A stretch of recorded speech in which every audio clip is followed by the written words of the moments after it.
Hi, welcome to Mondays with Melissa. One question that keeps coming up when I speak to clients is, how do I update my will? So people kind of always hear this word amendment or codicil, and that's kind of making an additional document where you take a part of your will and you change it. So maybe you decided that now your children are old enough that if they're going to inherit something from you, you want them to get it outright instead of perhaps holding it in trust like you had when they were younger. So some people will say, oh, let's just amend or change that paragraph.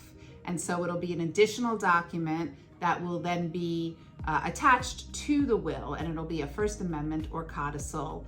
And sometimes I'll see people come in with old documents and they'll have multiple codicils.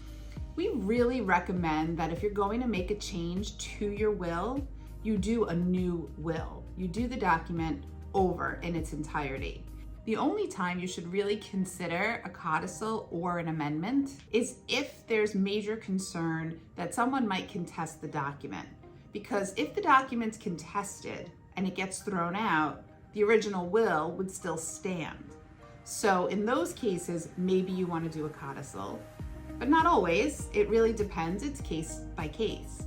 But if the person who's signing the new will there's no issues or concerns regarding them or regarding the changes they're making or the family members, then it's really a better idea to do a new document and not have a codicil or an amendment, because things can always get thrown into question when it seems like perhaps it's an afterthought or a change of mind.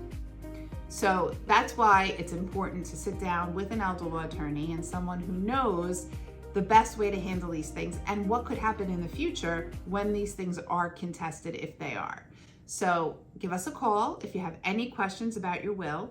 Take a look at what you have and see if it really states exactly what you want. We'd be happy to go over it with you to make sure that your wishes are carried out. Thanks so much for joining us today, and we'll see you next week.